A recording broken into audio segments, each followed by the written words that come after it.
Rich Dad, Poor Dad. What the rich teach their kids about money that the poor and middle class do not. By Robert T. Kiyosaki. To parents everywhere, a child's first and most important teachers, and to all those who educate, influence, and lead by example. Acknowledgements. How does a person say thank you when there are so many people to thank? Obviously, this book is a thank you to my two fathers, who were powerful role models, and to my mom, who taught me love and kindness. The person most responsible for this book becoming a reality is my wife, Kim, my partner in marriage, business, and in life. She makes my life complete. Introduction. Rich Dad, Poor Dad. Having two dads offered me the choice of contrasting points of view, one of a rich man and one of a poor man. I had two fathers, a rich one and a poor one. One was highly educated and intelligent. He had a PhD and completed 4 years of undergraduate work in less than 2 years. He then went on to Stanford University, the University of Chicago, and Northwestern University to do his advanced studies, all on full financial scholarships. The other father never finished the 8th grade. Both men were successful in their careers, working hard all their lives. Both earned substantial incomes, yet one always struggled financially. The other would become one of the richest men in Hawaii. One died, leaving tens of millions of dollars to his family, charities, and his church. The other left bills to be paid. Both men were strong, charismatic, and influential. Both men offered me advice, but they did not advise the same things. Both men believed strongly in education, but did not recommend the same course of study. If I had had only one dad, I would have had to accept or reject his advice. Having two dads offered me the choice of contrasting points of view, one of a rich man and one of a poor man. Instead of simply accepting or rejecting one or the other, I found myself thinking more, comparing, and then choosing for myself. The problem was that the rich man was not rich yet, and the poor man was not yet poor. Both were just starting out on their careers, and both were struggling with money and families. But they had very different points of view about money. For example, one dad would say, "The love of money is the root of all evil." The other said, "The lack of money is the root of all evil." As a young boy, having two strong fathers, both influencing me, was difficult. I wanted to be a good son and listen, but the two fathers did not say the same things.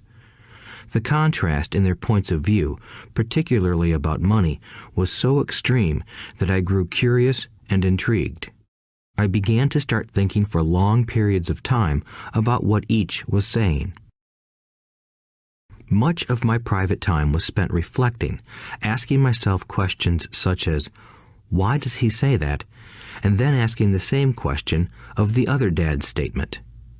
It would have been much easier to simply say, "Yeah, he's right, I agree with that," or to simply reject the point of view by saying, "The old man doesn't know what he's talking about." Instead, having two dads whom I loved forced me to think and ultimately choose a way of thinking for myself. As a process, choosing for myself turned out to be much more valuable in the long run than simply accepting or rejecting a single point of view.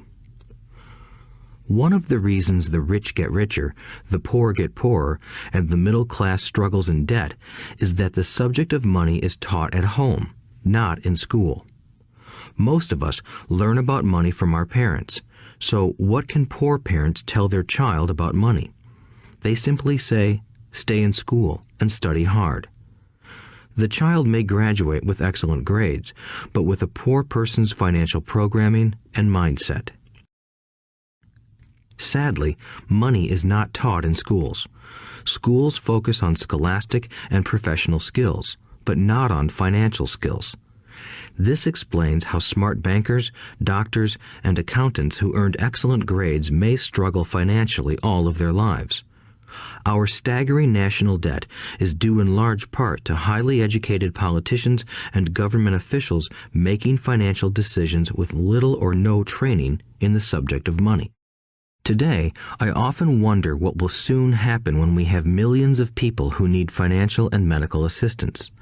They will be dependent upon their families or the government for financial support. What will happen when Medicare and Social Security run out of money? How will a nation survive if teaching children about money continues to be left to parents, most of whom will be, or already are, poor? Because I had two influential fathers, I learned from both of them. I had to think about each dad's advice, and in doing so, I gained valuable insight into the power and effect of one's thoughts on one's life. For example, one dad had a habit of saying, "I can't afford it." The other dad forbade those words to be used. He insisted I ask, "How can I afford it?" One is a statement, and the other is a question. One lets you off the hook, and the other forces you to think. My soon-to-be rich dad would explain that by automatically saying the words, "I can't afford it," your brain stops working. By asking the question, "How can I afford it?" your brain is put to work. He did not mean that you should buy everything you want. He was fanatical about exercising your mind, the most powerful computer in the world. He'd say, "My brain gets stronger every day because I exercise it. The stronger it gets, the more money I can make." He believed that automatically saying, "I can't afford it," was a sign of mental laziness. Although both dads worked hard, I noticed that one dad had a habit of putting his brain to sleep when it came to finances, and the other had a habit of exercising his brain. The long-term result was that one dad grew stronger financially, and the other grew weaker. It is not much different from a person who goes to the gym to exercise on a regular basis versus someone who sits on the couch watching television. Proper physical exercise increases your chances for health, and proper mental exercise increases your chances for wealth. My two dads had opposing attitudes, and that affected the way they thought. One dad thought that the rich should pay more in taxes to take care of those less fortunate. The other said, taxes punish those who produce and reward those who don't produce. One dad recommended, study hard so you can find a good company to work for. The other recommended, study hard so you can find a good company to buy. One dad said, the reason I'm not rich is because I have you kids. The other said, the reason I must be rich is because I have you kids. One encouraged talking about money and business at the dinner table, while the other forbade the subject of money to be discussed over a meal. One said, when it comes to money, play it safe, don't take risks. The other said, learn to manage risk. One believed, our home is our largest investment and our greatest asset. The other believed, my house is a liability, and if your house is your largest investment, you're in trouble. Both dads paid their bills on time, yet one paid his bills first while the other paid his bills last. One dad believed in a company or the government taking care of you and your needs. He was always concerned about pay raises, retirement plans, medical benefits, sick leave, vacation days, and other perks. He was impressed with two of his uncles who joined the military and earned a retirement and entitlement package for life after 20 years of active service. He loved the idea of medical benefits and PX privileges the military provided its retirees. He also loved the tenure system available through the university. The idea of job protection for life and job benefits seemed more important at times than the job. He would often say, I've worked hard for the government and I'm entitled to these benefits. The other believed in total financial self-reliance. He spoke out against the entitlement mentality and how it created weak and financially needy people. He was emphatic about being financially competent. One dad struggled to save a few dollars. The other created investments. One dad taught me how to write an impressive resume so I could find a good job. The other taught me how to write strong business and financial plans so I could create jobs. Being a product of two strong dads allowed me the luxury of observing the effects different thoughts have on one's life. I noticed that people really do shape their lives through their thoughts. For example, my poor dad always said, "I'll never be rich," and that prophecy became reality. My rich dad, on the other hand, always referred to himself as rich. He would say things like, "I'm a rich man and rich people don't do this." Even when he was flat broke after a major financial setback, he continued to refer to himself as a rich man. He would cover himself by saying, "There is a difference between being poor and being broke. Broke is temporary. Poor is eternal." My poor dad would say, "I'm not interested in money," or "money doesn't matter." My rich dad always said, "Money is power." The power of our thoughts may never be measured or appreciated, but it became obvious to me as a young boy that it was important to be aware of my thoughts and how I expressed myself. I noticed that my poor dad was poor, not because of the amount of money he earned, which was significant, but because of his thoughts and actions. As a young boy having two fathers, I became acutely aware of being careful about which thoughts I chose to adopt as my own. Should I listen to my rich dad or to my poor dad? Although both men had tremendous respect for education and learning, they disagreed about what they thought was important to learn. One wanted me to study hard, earn a degree, and get a good job to earn money. He wanted me to study to become a professional, an attorney or an accountant, and to go to business school for my MBA.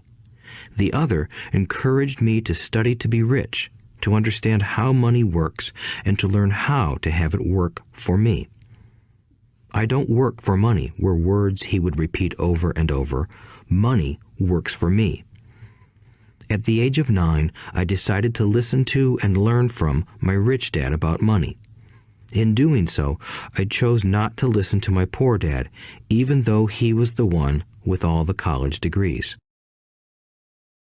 A lesson from Robert Frost. Robert Frost is my favorite poet. Although I love many of his poems, my favorite is "The Road Not Taken." I use its lesson almost daily. The road not taken. Two roads diverged in a yellow wood, and sorry I could not travel both. And be one traveler long I stood, and looked down one as far as I could, to where it bent in the undergrowth, then took the other as just as fair, and having perhaps the better claim, because it was grassy and wanted wear. Though as for that the passing there had worn them really about the same, and both that morning equally lay in leaves no step had trodden black. Oh, I kept the first for another day, yet knowing how way leads on to way, I doubted if I should ever come back. I shall be telling this with a sigh, somewhere ages and ages hence. Two roads diverged in a wood, and I took the one less traveled by, and that has made all the difference. And that has made all the difference. Over the years, I have often reflected upon Robert Frost's poem. Choosing not to listen to my highly educated dad's advice and attitude about money was a painful decision, but it was a decision that shaped the rest of my life. Once I made up my mind about whom to listen to, my education about money began. My rich dad taught me over a period of 30 years until I was 39 years old. He stopped once he realized that I knew and fully understood what he had been trying to drum into my often thick skull. Money is one form of power, but what is more powerful is financial education. Money comes and goes, but if you have the education about how money works, you gain power over it and can begin building wealth. The reason positive thinking alone does not work is because most people went to school and never learned how money works, so they spend their lives working for money. Because I was only 9 years old when I started, the lessons my rich dad taught me were simple. And when it was all said and done, there were only 6 main lessons, repeated over 30 years. This audiobook is about those 6 lessons, put as simply as possible, just as simply as my rich dad put forth those lessons to me.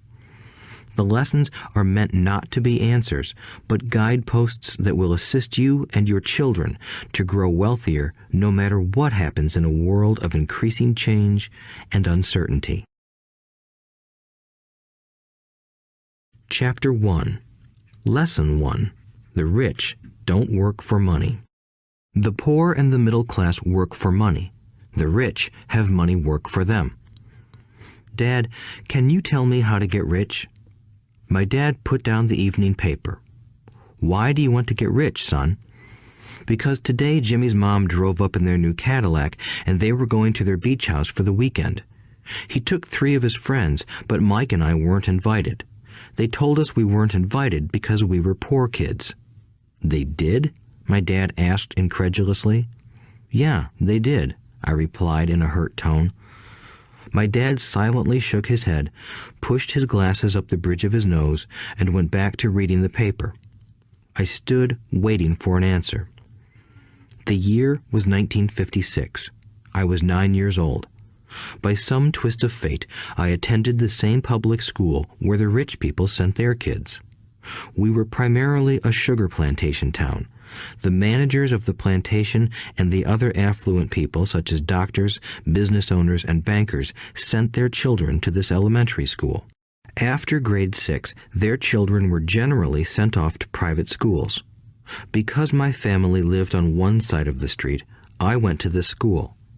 Had I lived on the other side of the street, I would have gone to a different school with kids from families more like mine. After grade 6, these kids and I would go on to the public intermediate and high school. There was no private school for them or for me. My dad finally put down the paper. I could tell he was thinking. Well, son, he began slowly, if you want to be rich, you have to learn to make money. How do I make money? I asked. Well, use your head, son, he said, smiling. Even then, I knew that really meant, that's all I'm going to tell you, or, I don't know the answer, so don't embarrass me. A partnership is formed. The next morning, I told my best friend, Mike, what my dad had said. As best as I could tell, Mike and I were the only poor kids in this school. Mike was also in this school by a twist of fate. Someone had drawn a jog in the line for the school district, and we wound up in school with the rich kids. We weren't really poor, but we felt as if we were because all the other boys had new baseball gloves, new bicycles, new everything. Mom and Dad provided us with the basics, like food and shelter and clothes, but that was about it. My dad used to say, if you want something, work for it. We wanted things, but there was not much work available for 9-year-old boys. So what do we do to make money? Mike asked.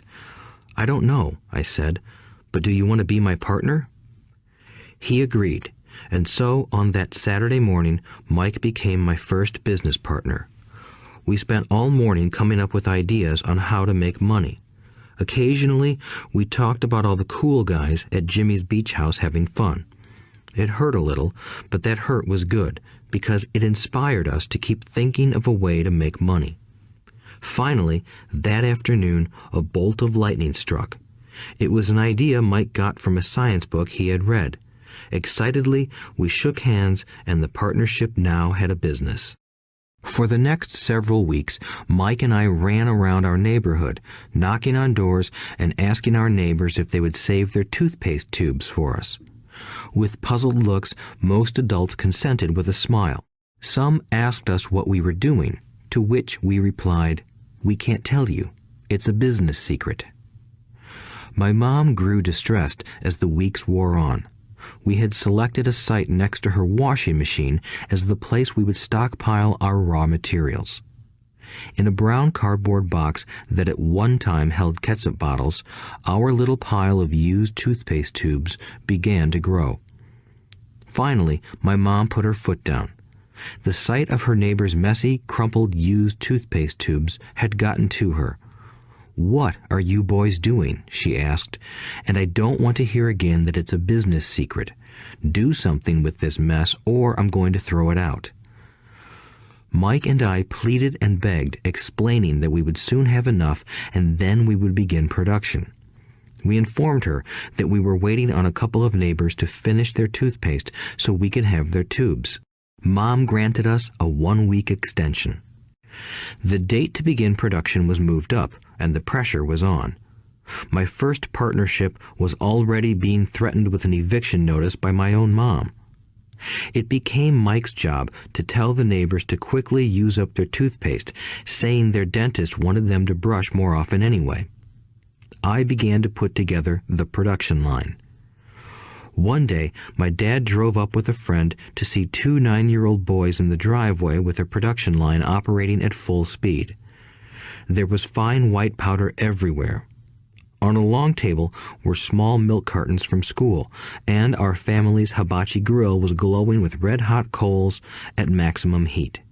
Dad walked up cautiously, having to park the car at the base of the driveway since the production line blocked the carport. As he and his friend got closer, they saw a steel pot sitting on top of the coals in which the toothpaste tubes were being melted down. In those days, toothpaste did not come in plastic tubes.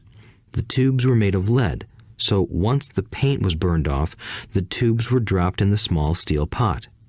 They melted until they became liquid, and with my mom's pot holders, we poured the lead through a small hole in the top of the milk cartons.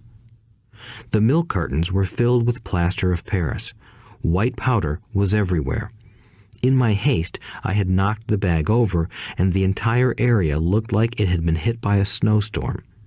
The milk cartons were the outer containers for plaster of Paris molds. My dad and his friend watched as we carefully poured the molten lead through a small hole in the top of the plaster of Paris cube. "Careful," my dad said. I nodded without looking up.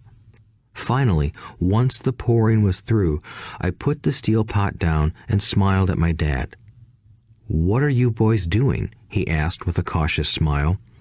"We're doing what you told me to do. We're going to be rich," I said. "Yup," said Mike, grinning and nodding his head. "We're partners." "And what is in those plaster molds?" my dad asked. "Watch," I said. "This should be a good batch." With a small hammer, I tapped at the seal that divided the cube in half. Cautiously, I pulled up the top half of the plaster mold, and a lead nickel fell out. "Oh my God," my dad said, "you're casting nickels out of lead." "That's right," Mike said. "We're doing as you told us to do. We're making money." My dad's friend turned and burst into laughter. My dad smiled and shook his head. Along with a fire and a box of spent toothpaste tubes, in front of him were 2 little boys covered with white dust, smiling from ear to ear. He asked us to put everything down and sit with him on the front step of our house. With a smile, he gently explained what the word counterfeiting meant. Our dreams were dashed. "You mean this is illegal?" asked Mike in a quivering voice. "Let them go," my dad's friend said. "They might be developing a natural talent." My dad glared at him. "Yes, it is illegal," my dad said gently, "but you boys have shown great creativity and original thought. Keep going. I'm really proud of you." Disappointed, Mike and I sat in silence for about 20 minutes before we began cleaning up our mess. The business was over on opening day. Sweeping the powder up, I looked at Mike and said, "I guess Jimmy and his friends are right. We are poor." My father was just leaving as I said that. "Boys," he said, "you're only poor if you give up. The most important thing is that you did something. Most people only talk and dream of getting rich. You've done something. I'm very proud of the two of you. I will say it again. Keep going. Don't quit." Mike and I stood there in silence. They were nice words, but we still did not know what to do. "So how come you're not rich, Dad?" I asked. "Because I chose to be a school teacher. School teachers really don't think about being rich. We just like to teach. I wish I could help you, but I really don't know how to make money." Mike and I turned and continued our cleanup. "I know," said my dad. "If you boys want to learn how to be rich, don't ask me. Talk to your dad, Mike." "My dad?" asked Mike with a scrunched-up face. "Yeah, your dad," repeated my dad with a smile. "Your dad and I have the same banker, and he raves about your father. He's told me several times that your father is brilliant when it comes to making money." "My dad?" Mike asked again in disbelief. "Then how come we don't have a nice car and a nice house like the rich kids at school?" "A nice car and a nice house don't necessarily mean you're rich or you know how to make money," my dad replied. "Jimmy's dad works for the sugar plantation. He's not much different from me. He works for a company and I work for the government. The company buys the car for him. The sugar company is in financial trouble, and Jimmy's dad may soon have nothing. Your dad is different, Mike. He seems to be building an empire, and I suspect in a few years he will be a very rich man." With that, Mike and I got excited again. With new vigor, we began cleaning up the mess caused by our now defunct first business. As we were cleaning, we made plans for how and when to talk to Mike's dad. The problem was that Mike's dad worked long hours and often did not come home until late. His father owned warehouses, a construction company, a chain of stores, and 3 restaurants. It was the restaurants that kept him out late. Mike caught the bus home after we had finished cleaning up. He was going to talk to his dad when he got home that night and ask him if he would teach us how to become rich. Mike promised to call as soon as he had talked to his dad, even if it was late. The phone rang at 8:30 p.m. "Okay," I said, "next Saturday." I put the phone down. Mike's dad had agreed to meet with us. On Saturday, I caught the 7:30 a.m. bus to the poor side of town. The lessons begin. Mike and I met with his dad that morning at 8 o'clock. He was already busy, having been at work for more than an hour. His construction supervisor was just leaving in his pickup truck as I walked up to his simple, small, and tidy home. Mike met me at the door. "Dad's on the phone, and he said to wait on the back porch," Mike said as he opened the door. The old wooden floor creaked as I stepped across the threshold of the aging house. There was a cheap mat just inside the door. The mat was there to hide the years of wear from countless footsteps that the floor had supported. Although clean, it needed to be replaced. I felt claustrophobic as I entered the narrow living room that was filled with old, musty, overstuffed furniture that today would be collector's items. Sitting on the couch were 2 women, both a little older than my mom. Across from the women sat a man in workman's clothes. He wore khaki slacks and a khaki shirt, neatly pressed but without starch, and polished work boots. He was about 10 years older than my dad. They smiled as Mike and I walked past them toward the back porch. I smiled back shyly. "Who are those people?" I asked. "Oh, they work for my dad. The older man runs his warehouses, and the women are the managers of the restaurants. And as you arrived, you saw the construction supervisor who was working on a road project about 50 miles from here. His other supervisor, who was building a track of houses, left before you got here." "Does this go on all the time?" I asked. "Not always, but quite often," said Mike, smiling as he pulled up a chair to sit down next to me. "I asked my dad if he would teach us to make money," Mike said. "Oh, and what did he say to that?" I asked with cautious curiosity. "Well, he had a funny look on his face at first, and then he said he would make us an offer." "Oh," I said, rocking my chair back against the wall. I sat there, perched on two rear legs of the chair. Mike did the same thing. "Do you know what the offer is?" I asked. "No, but we'll soon find out." Suddenly, Mike's dad burst through the rickety screen door and onto the porch.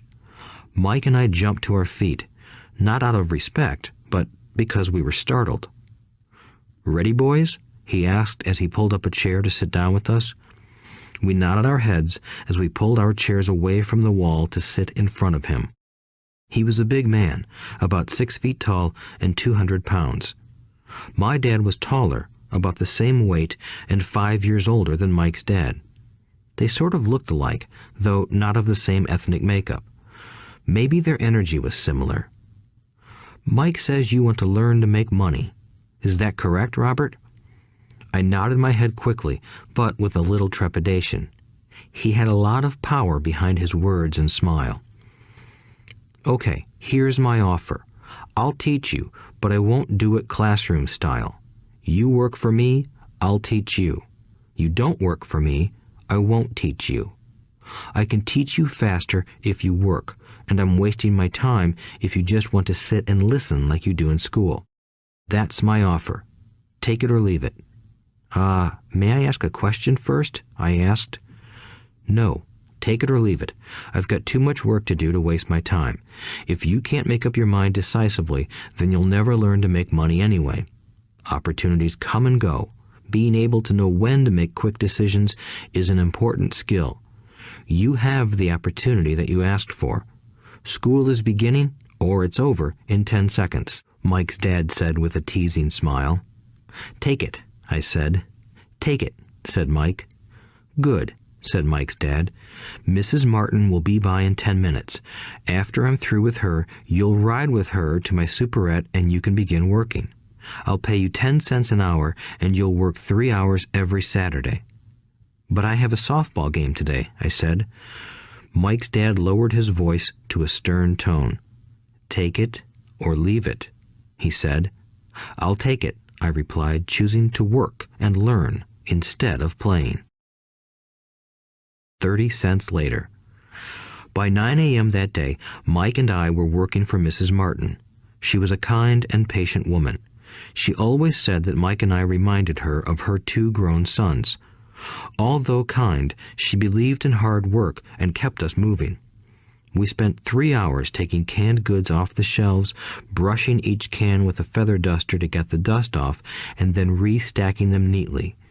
It was excruciatingly boring work. Mike's dad, whom I called my rich dad, owned 9 of these little superettes, each with a large parking lot. They were the early version of the 7-Eleven convenience stores, little neighborhood grocery stores where people bought items such as milk, bread, butter, and cigarettes.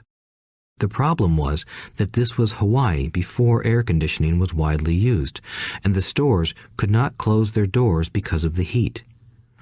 On 2 sides of the store, the doors had to be wide open to the road and parking lot. Every time a car drove by or pulled into the parking lot, dust would swirl and settle in the store. We knew we had a job as long as there was no air conditioning. For 3 weeks, Mike and I reported to Mrs. Martin and worked our 3 hours. By noon, our work was over, and she dropped 3 little dimes in each of our hands. Now, even at the age of 9 in the mid-1950s, 30 cents was not too exciting. Comic books cost 10 cents back then, so I usually spent my money on comic books and went home. By Wednesday of the 4th week, I was ready to quit. I had agreed to work only because I wanted to learn to make money from Mike's dad, and now I was a slave for 10 cents an hour. On top of that, I had not seen Mike's dad since that first Saturday. "I'm quitting," I told Mike at lunchtime.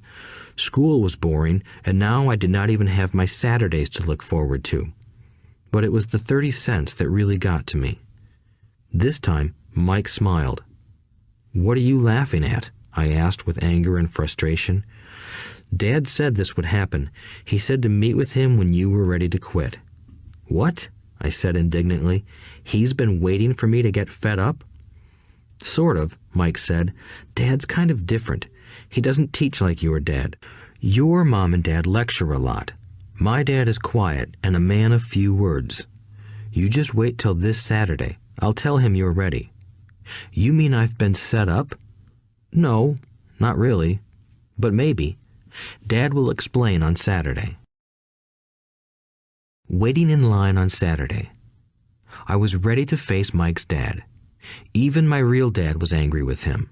My real dad, the one I called the poor one, thought that my rich dad was violating child labor laws and should be investigated. My educated poor dad told me to demand what I deserve, at least 25 cents an hour. My poor dad told me that if I did not get a raise, I was to quit immediately. You don't need that damn job anyway, said my poor dad with indignation. At 8 o'clock Saturday morning, I walked through the door of Mike's house when Mike's dad opened it. Take a seat and wait in line, he said as I entered. He turned and disappeared into his little office next to a bedroom. I looked around the room and didn't see Mike anywhere. Feeling awkward, I cautiously sat down next to the same two women who were there 4 weeks earlier. They smiled and slid down the couch to make room for me. 45 minutes went by, and I was steaming. The two women had met with him and left 30 minutes earlier. An older gentleman was in there for 20 minutes and was also gone.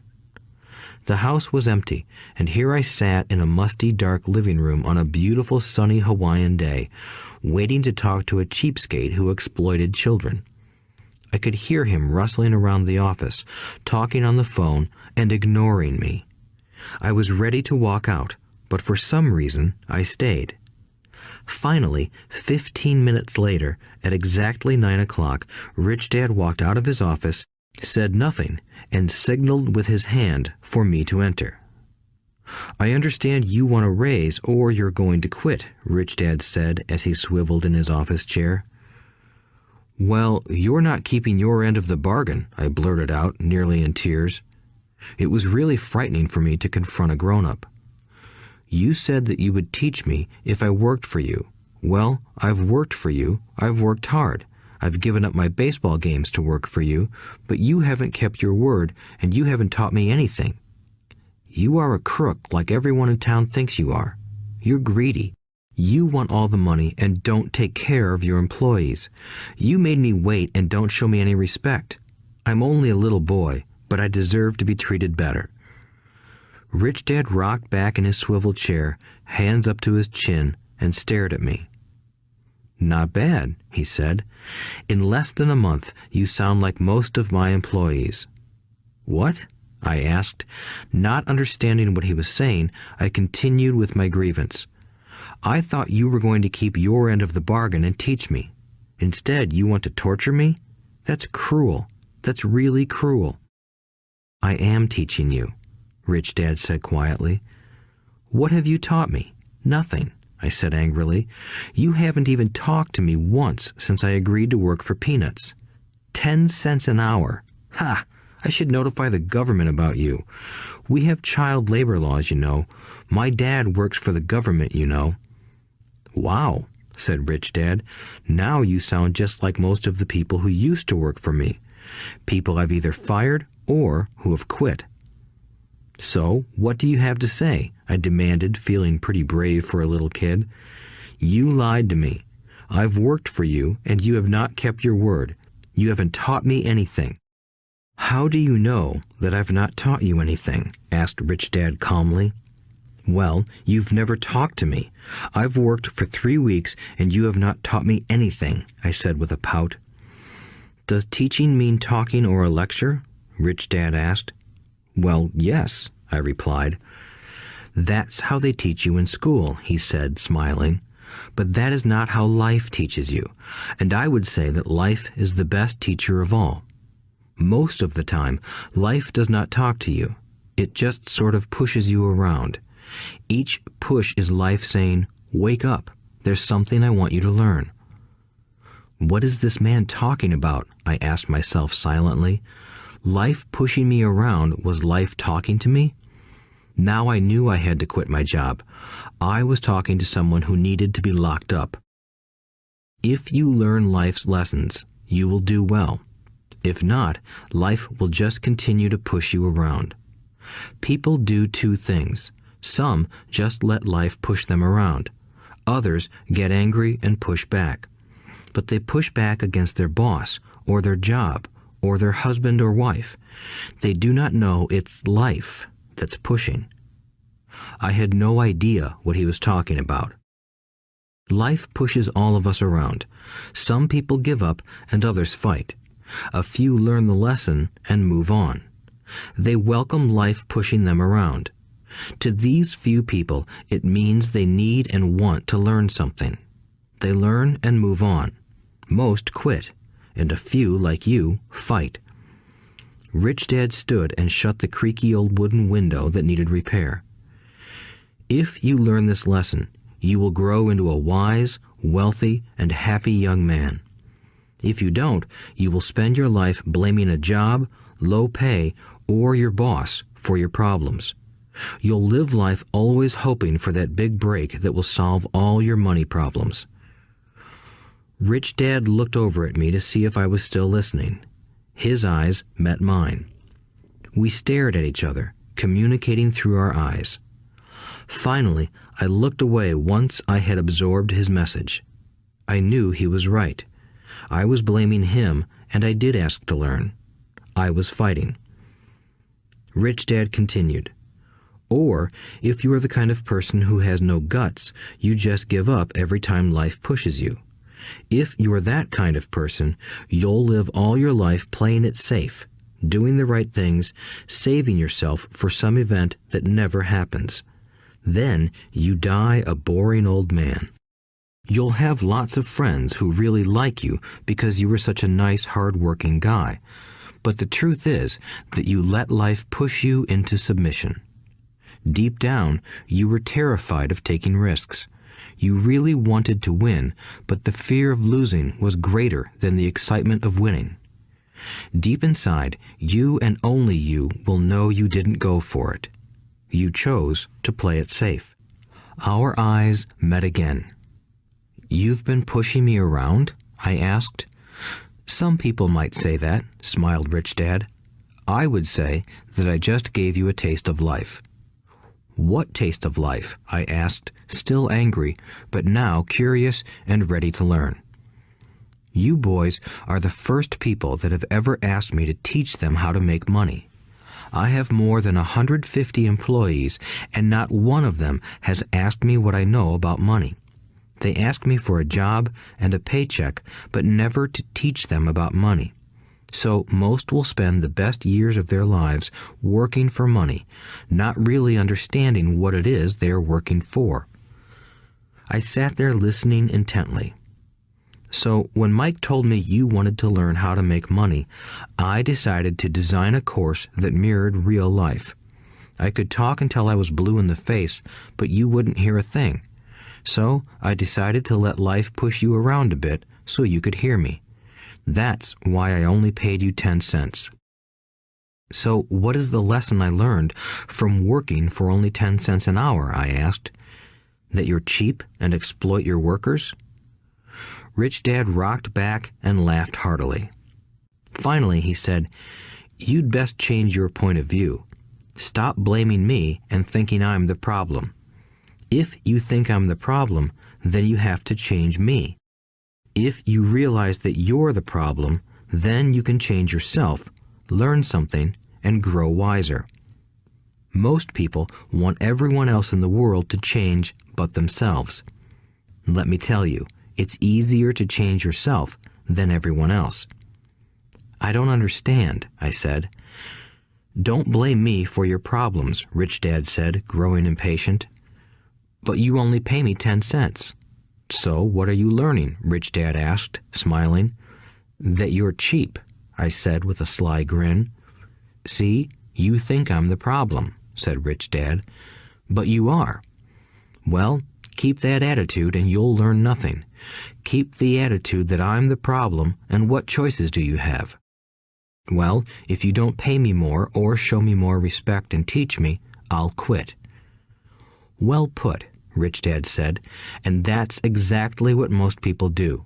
They quit and go looking for another job, a better opportunity and higher pay, actually thinking that this will solve the problem. In most cases, it won't. So what should I do? I asked.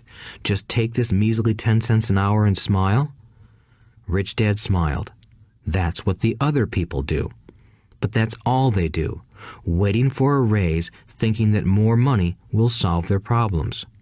Most just accept it, and some take a second job working harder, but again, accepting a small paycheck. I sat staring at the floor, beginning to understand the lesson Rich Dad was presenting. I could sense it was a taste of life. Finally, I looked up and asked, "So what will solve the problem?" "This," he said, leaning forward in his chair and tapping me gently on the head. "This stuff between your ears." It was at that moment that Rich Dad shared the pivotal point of view that separated him from his employees and my poor dad, and led him to eventually become one of the richest men in Hawaii, while my highly educated but poor dad struggled financially all his life. It was a singular point of view that made all the difference over a lifetime. Rich Dad said this point of view over and over, which I call lesson number 1. The poor and the middle class work for money. The rich have money work for them. On that bright Saturday morning, I learned a completely different point of view from what I had been taught by my poor dad. At the age of 9, I understood that both dads wanted me to learn. Both dads encouraged me to study, but not the same things. My highly educated dad recommended that I do what he did. "Son, I want you to study hard, get good grades so you can find a safe, secure job with a big company, and make sure it has excellent benefits." My rich dad wanted me to learn how money works so I could make it work for me. These lessons I would learn through life with his guidance, not because of a classroom. My rich dad continued my first lesson. "I'm glad you got angry about working for 10 cents an hour. If you hadn't got angry and had simply accepted it, I would have to tell you that I could not teach you. You see, true learning takes energy, passion, and a burning desire. Anger is a big part of that formula, for passion is anger and love combined. When it comes to money, most people want to play it safe and feel secure, so passion does not direct them. Fear does. So is that why they'll take jobs with low pay?" I asked. "Yes," said Rich Dad. "Some people say I exploit people because I don't pay as much as the sugar plantation or the government. I say the people exploit themselves. It's their fear, not mine." "But don't you feel you should pay them more?" I asked. "I don't have to. And besides, more money will not solve their problems.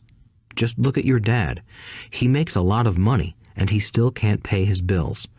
Most people, given more money, only get into more debt."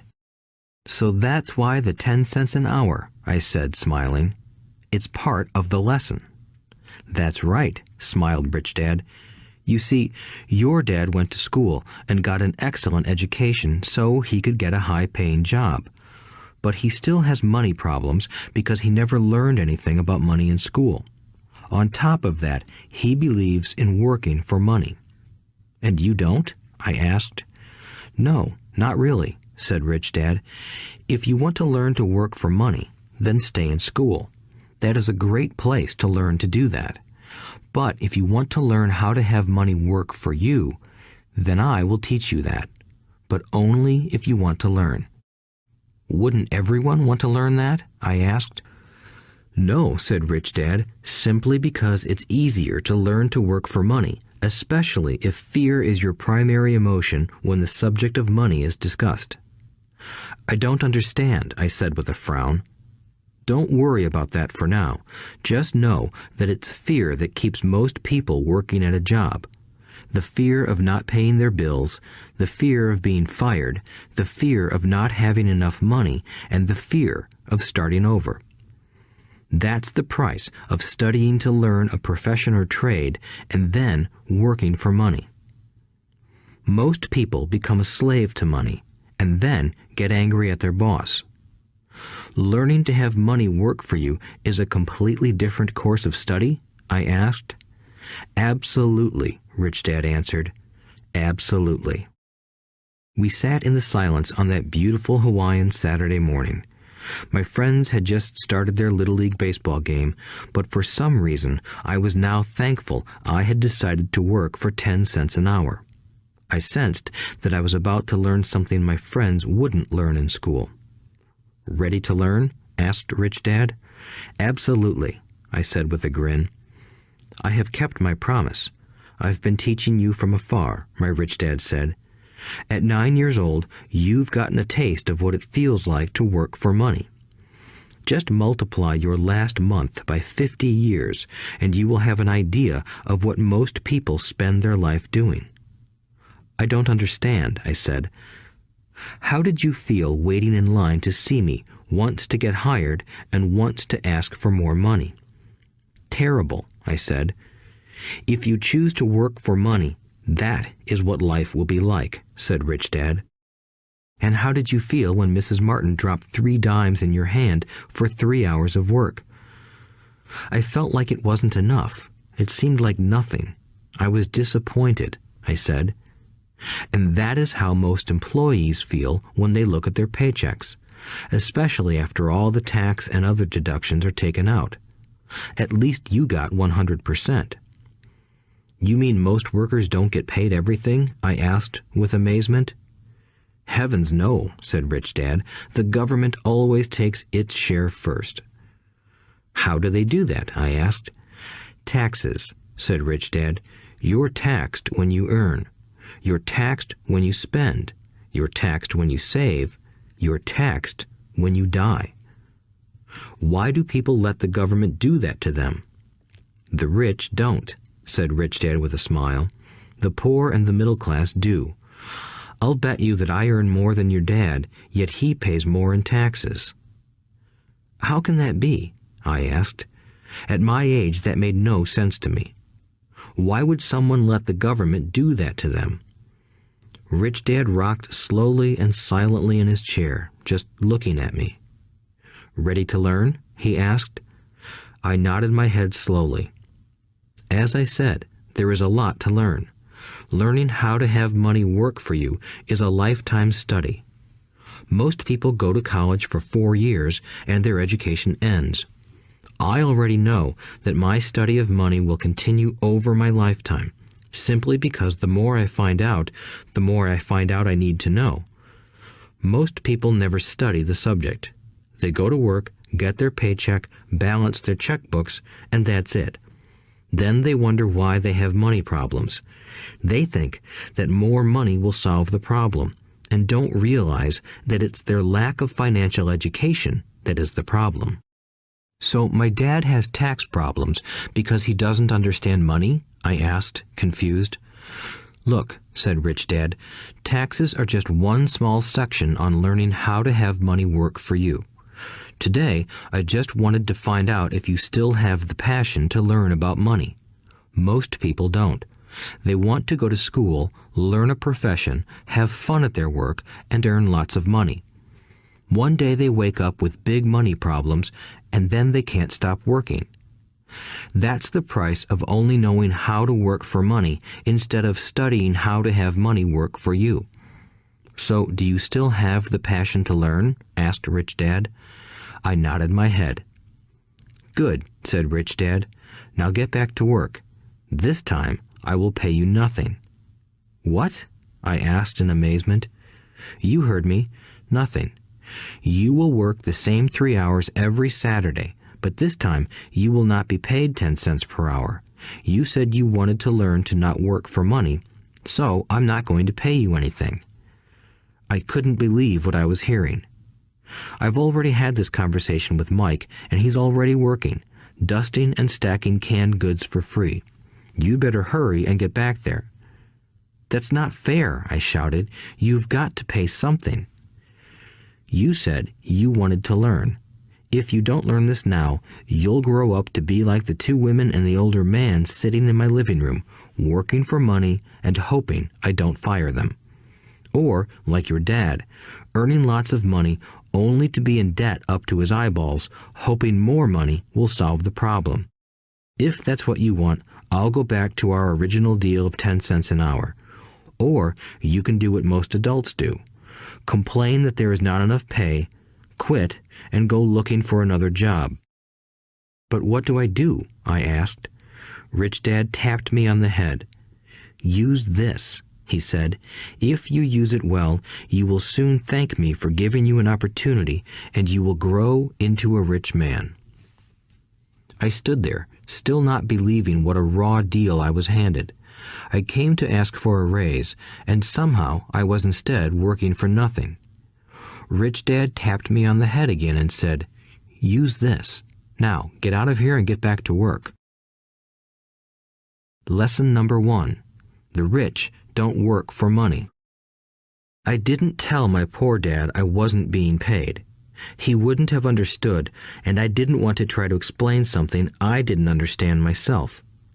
For 3 more weeks, Mike and I worked 3 hours every Saturday for nothing. The work didn't bother me, and the routine got easier. But it was the missed baseball games and not being able to afford to buy a few comic books that got to me. Rich Dad stopped by at noon on the 3rd week. We heard his truck pull up in the parking lot and sputter when the engine was turned off. He entered the store and greeted Mrs. Martin with a hug. After finding out how things were going in the store, he reached into the ice cream freezer, pulled out 2 bars, paid for them, and signaled to Mike and me. "Let's go for a walk, boys." We crossed the street, dodging a few cars, and walked across a large grassy field where a few adults were playing softball. Sitting down at a lone picnic table, he handed Mike and me the treats. "How's it going, boys?" "Okay," Mike said. I nodded in agreement. "Learn anything yet?" Rich Dad asked. Mike and I looked at each other, shrugged our shoulders, and shook our heads in unison. Avoiding one of life's biggest traps. Well, you boys had better start thinking. You're staring at one of life's biggest lessons. If you learn it, you'll enjoy a life of great freedom and security. If you don't, you'll wind up like Mrs. Martin and most of the people playing softball in this park. They work very hard for little money, clinging to the illusion of job security and looking forward to a 3-week vacation each year and maybe a skimpy pension after 45 years of service. If that excites you, I'll give you a raise to 25 cents an hour. But these are good, hard-working people. Are you making fun of them? I demanded. A smile came over Rich Dad's face. Mrs. Martin is like a mother to me. I would never be that cruel. I may sound unkind because I'm doing my best to point something out to the 2 of you. I want to expand your point of view so you can see something most people never have the benefit of seeing because their vision is too narrow. Most people never see the trap they are in. Mike and I sat there, uncertain of his message. He sounded cruel, yet we could sense he was trying to drive home a point. With a smile, Rich Dad said, "Doesn't that 25 cents an hour sound good? Doesn't it make your heart beat a little faster?" I shook my head no, but it really did. 25 cents an hour would be big bucks to me. "Okay, I'll pay you $1 an hour," Rich Dad said, with a sly grin. Now my heart started to race. My brain was screaming, "Take it, take it." I could not believe what I was hearing. Still, I said nothing. "Okay, $2 an hour." My little brain and heart nearly exploded. After all, it was 1956, and being paid $2 an hour would have made me the richest kid in the world. I couldn't imagine earning that kind of money. I wanted to say yes. I wanted the deal. I could picture a new bicycle, new baseball glove, and the adoration of my friends when I flashed some cash. On top of that, Jimmy and his rich friends could never call me poor again. But somehow, my mouth stayed shut. The ice cream had melted and was running down my hand. Rich Dad was looking at two boys staring back at him, eyes wide open and brains empty. He was testing us, and he knew there was a part of our emotions that wanted to take the deal. He understood that every person has a weak and needy part of their soul that can be bought, and he knew that every individual also had a part of their soul that was resilient and could never be bought. It was only a question of which one was stronger. Okay, $5 an hour. Suddenly, I was silent. Something had changed. The offer was too big and ridiculous. Not many grown-ups in 1956 made more than that, but quickly my temptation disappeared and calm set in. Slowly, I turned to my left to look at Mike. He looked back at me. The part of my soul that was weak and needy was silenced. The part of me that had no price took over. I knew Mike had gotten to that point too. "Good," said Rich Dad softly. "Most people have a price, and they have a price because of human emotions named fear and greed. First, the fear of being without money motivates us to work hard, and then, once we get that paycheck, greed or desire starts us thinking about all the wonderful things money can buy. The pattern is then set." "What pattern?" I asked. "The pattern of get up, go to work, pay bills, get up, go to work, pay bills." People's lives are forever controlled by two emotions, fear and greed. Offer them more money, and they continue the cycle by increasing their spending. This is what I call the rat race. "There is another way?" Mike asked. "Yes," said Rich Dad slowly, "but only a few people find it." "And what is that way?" Mike asked. "That's what I hope you boys will learn as you work and study with me. That is why I took away all forms of pay." "Any hints?" Mike asked. "We're kind of tired of working hard, especially for nothing." "Well, the first step is telling the truth," said Rich Dad. "We haven't been lying," I said. "I did not say you were lying. I said to tell the truth," Rich Dad retorted. "The truth about what?" I asked. "How you're feeling," Rich Dad said. "You don't have to say it to anyone else. Just admit it to yourself." "You mean the people in this park, the people who work for you, Mrs. Martin, they don't do that?" I asked. "I doubt it," said Rich Dad. "Instead, they feel the fear of not having money. They don't confront it logically. They react emotionally instead of using their heads," Rich Dad said. "Then they get a few bucks in their hands, and again, the emotions of joy, desire, and greed take over. And again they react instead of think." "So their emotions control their brain," Mike said. "That's correct," said Rich Dad. "Instead of admitting the truth about how they feel, they react to their feelings and fail to think. They feel the fear, so they go to work, hoping that money will soothe the fear, but it doesn't. It continues to haunt them, and they return to work, hoping again that money will calm their fears, and again it doesn't. Fear keeps them in this trap of working, earning money, working, earning money, hoping the fear will go away. But every day they get up, and that old fear wakes up with them. For millions of people, that old fear keeps them awake all night, causing a night of turmoil and worry. So they get up and go to work, hoping that a paycheck will kill that fear gnawing at their souls. Money is running their lives, and they refuse to tell the truth about that. Money is in control of their emotions and their souls." Rich Dad sat quietly, letting his words sink in. Mike and I had heard what he said, but didn't understand fully what he was talking about. I just knew that I often wondered why grown-ups hurried off to work.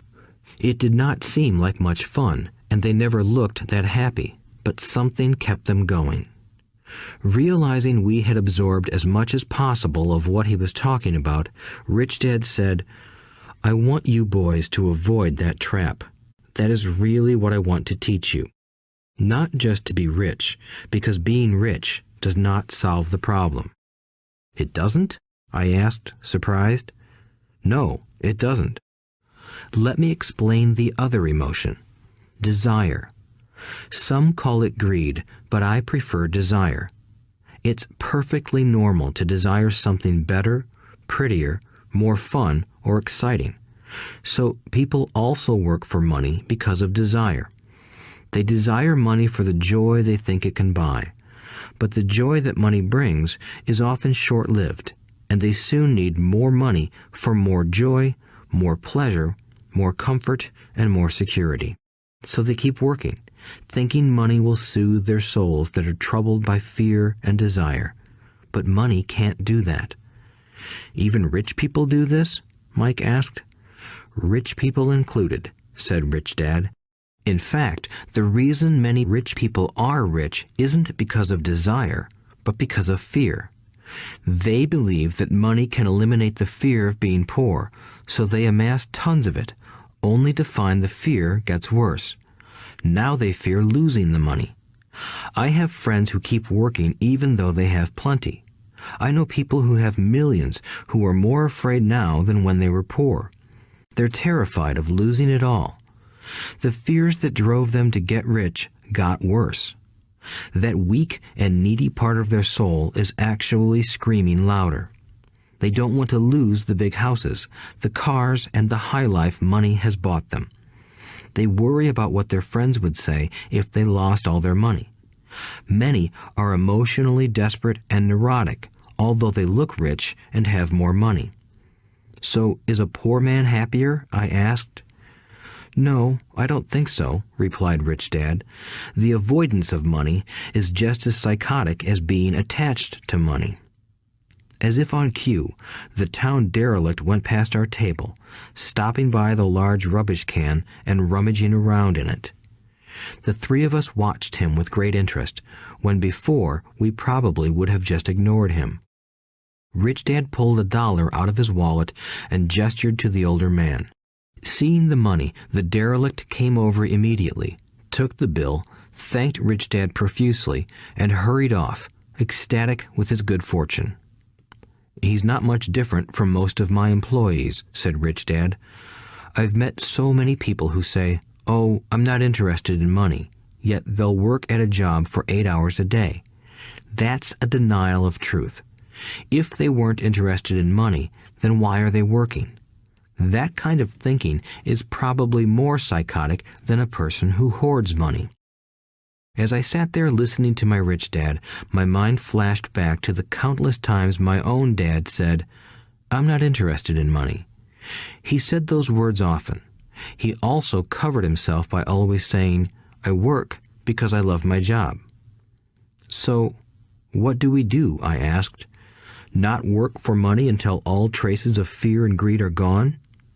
No, that would be a waste of time, said Rich Dad. Emotions are what make us human. The word emotion stands for energy in motion. Be truthful about your emotions and use your mind and emotions in your favor, not against yourself. Whoa, said Mike. Don't worry about what I just said. It will make more sense in years to come. Just be an observer, not a reactor, to your emotions. Most people do not know that it's their emotions that are doing the thinking. Your emotions are your emotions, but you have got to learn to do your own thinking. Can you give me an example? I asked. Sure, replied Rich Dad. When a person says, I need to find a job, it's most likely an emotion doing the thinking. Fear of not having money generates that thought. But people do need money if they have bills to pay, I said. Sure they do, smiled Rich Dad. All I'm saying is that it's fear that is all too often doing the thinking. I don't understand, said Mike. For example, said Rich Dad, if the fear of not having enough money arises, instead of immediately running out to get a job, they instead might ask themselves this question. Will a job be the best solution to this fear over the long run? In my opinion, the answer is no. A job is really a short-term solution to a long-term problem. But my dad is always saying, stay in school and get good grades so you can find a safe, secure job, I interjected, somewhat confused. Yes, I understand he says that, said Rich Dad, smiling. Most people recommend that, and it's a good path for most people. But people make that recommendation primarily out of fear. You mean my dad says that because he's afraid? Yes, said Rich Dad. He's terrified that you won't earn enough money and won't fit into society. Don't get me wrong. He loves you and wants the best for you. I, too, believe an education and a job are important, but it won't handle the fear. You see, that same fear that makes him get up in the morning to earn a few bucks is the fear that is causing him to be so fanatical about your going to school. So what do you recommend? I asked. I want to teach you to master the power of money instead of being afraid of it. They don't teach that in school, and if you don't learn it, you become a slave to money. It was finally making sense. He wanted us to widen our views and to see what the Mrs. Martins of this world couldn't see. He used examples that sounded cruel at the time, but I've never forgotten them. My vision widened that day, and I began to see the trap that lay ahead for most people. You see, we're all employees ultimately. We just work at different levels, said Rich Dad. I just want you boys to have a chance to avoid the trap caused by those two emotions, fear and desire. Use them in your favor, not against you. That's what I want to teach you. I'm not interested in just teaching you to make a pile of money. That won't handle the fear or desire. If you don't first handle fear and desire, and you get rich, you'll only be a highly paid slave. So how do we avoid the trap? I asked. The main cause of poverty or financial struggle is fear and ignorance, not the economy or the government or the rich. It's self-inflicted fear and ignorance that keep people trapped. So you boys go to school and get your college degrees, and I'll teach you how to stay out of the trap. The pieces of the puzzle were appearing. My highly educated dad had a great education and a great career, but school never told him how to handle money or his fear of it. It became clear that I could learn different and important things from two fathers. So you've been talking about the fear of not having money. How does the desire for money affect our thinking? Mike asked. How did you feel when I tempted you with a pay raise? Did you notice your desires rising?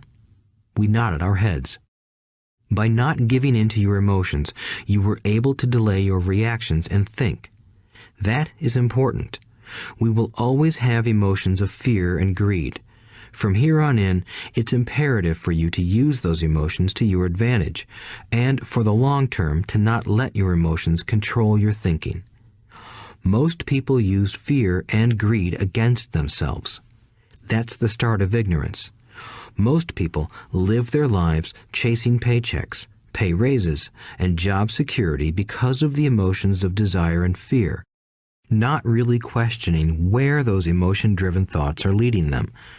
It's just like the picture of a donkey dragging a cart with its owner dangling a carrot just in front of its nose. The donkey's owner may be going where he wants to, but the donkey is chasing an illusion. Tomorrow, there will only be another carrot for the donkey. You mean the moment I pictured a new baseball glove, candy, and toys, that's like a carrot to a donkey? Mike asked. Yes, and as you get older, your toys get more expensive. A new car, a boat, and a big house to impress your friends, said Rich Dad with a smile. Fear pushes you out the door, and desire calls to you. That's the trap. So what's the answer? Mike asked. What intensifies fear and desire is ignorance. That is why rich people with lots of money often have more fear the richer they get. Money is the carrot, the illusion. If the donkey could see the whole picture, it might rethink its choice to chase the carrot. Rich Dad went on to explain that a human's life is a struggle between ignorance and illumination. He explained that once a person stops searching for information and self-knowledge, ignorance sets in. That struggle is a moment-to-moment decision to learn to open or close one's mind. Look, school is very important. You go to school to learn a skill or profession to become a contributing member of society. Every culture needs teachers, doctors, mechanics, artists, cooks, business people, police officers, firefighters, and soldiers. Schools train them so society can thrive and flourish, said Rich Dad. Unfortunately, for many people, school is the end, not the beginning. There was a long silence. Rich Dad was smiling.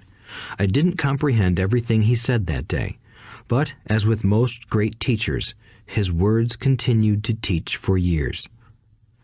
I've been a little cruel today, said Rich Dad, but I want you to always remember this talk. I want you to always think of Mrs. Martin, and I want you always to remember that donkey. Never forget that fear and desire can lead you into life's biggest trap if you are not aware of them controlling your thinking.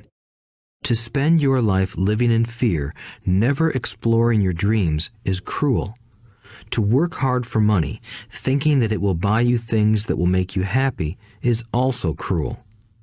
To wake up in the middle of the night terrified about paying bills is a horrible way to live.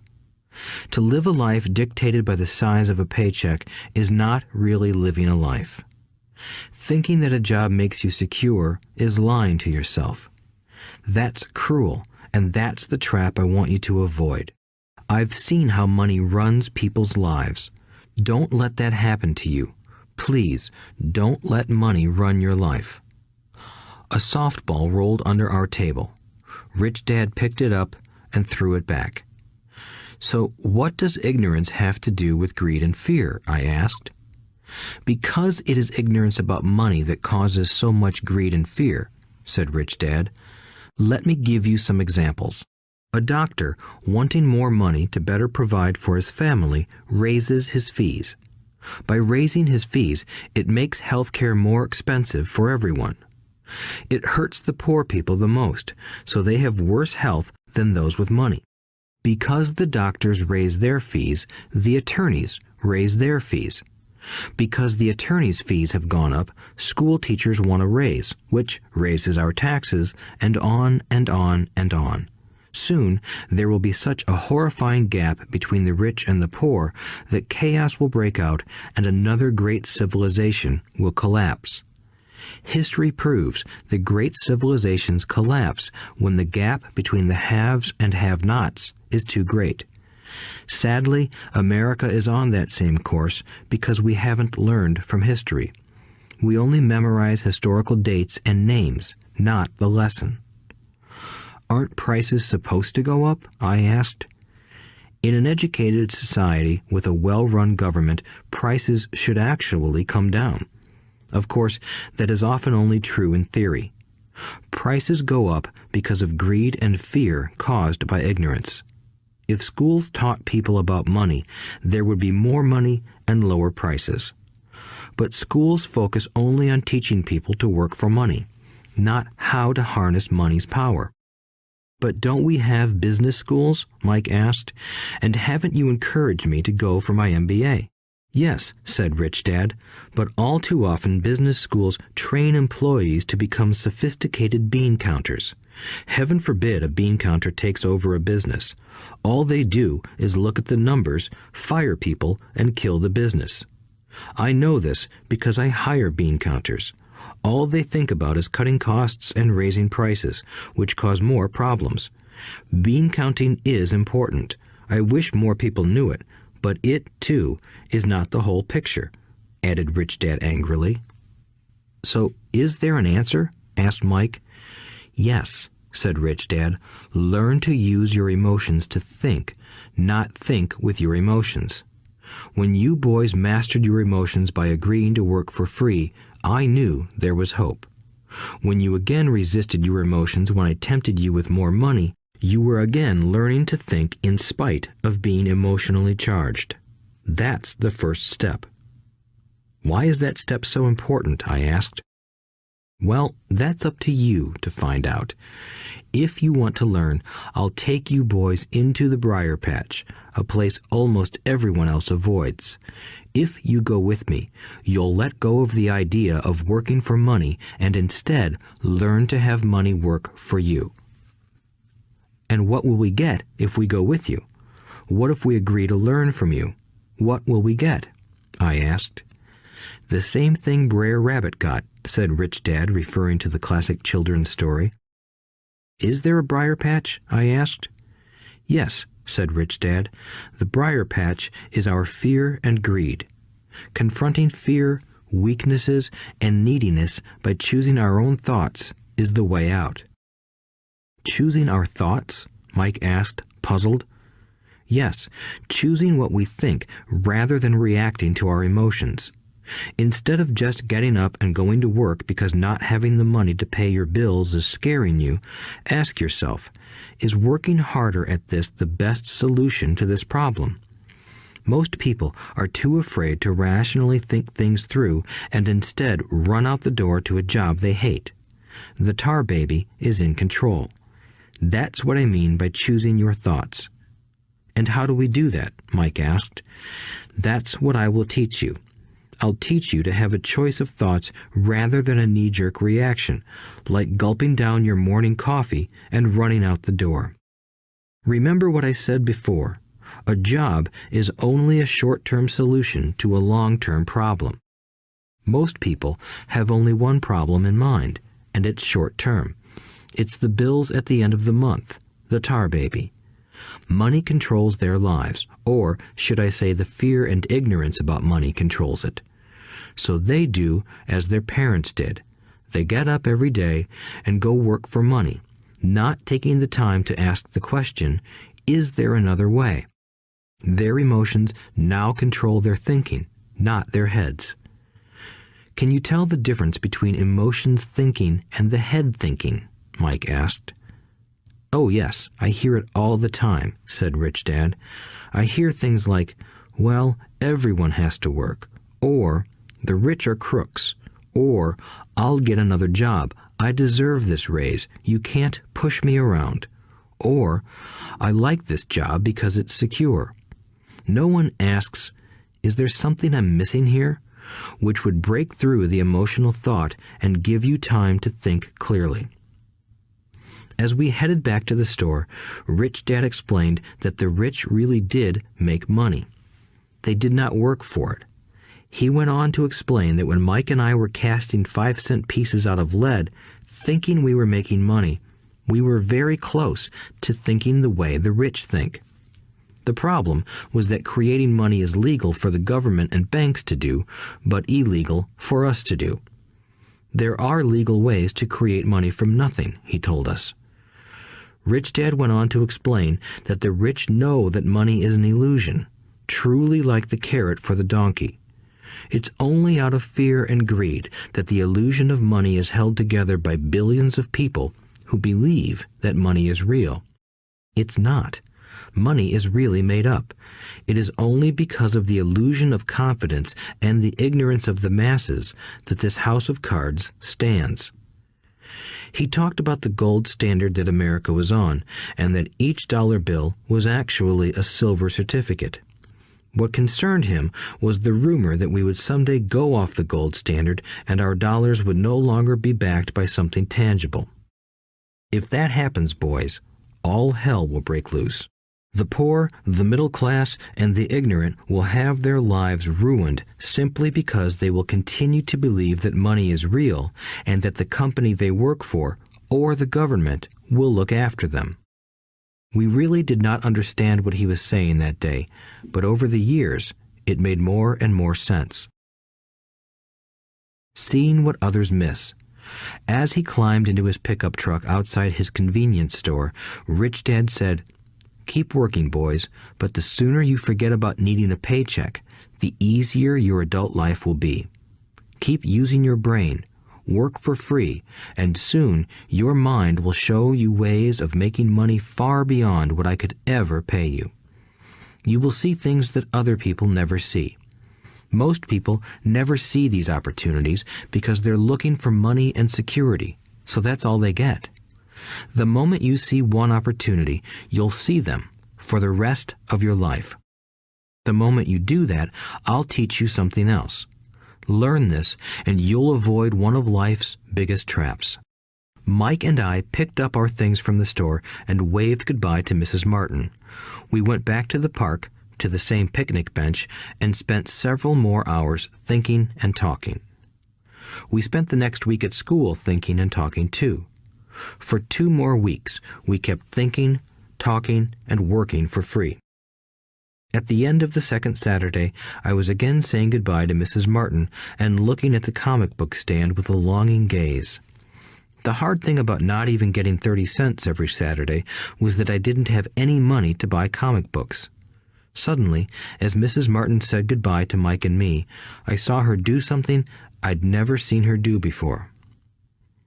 Mrs. Martin was cutting the front page of the comic book in half. She kept the top half of the comic book cover and threw the rest of the book into a large cardboard box.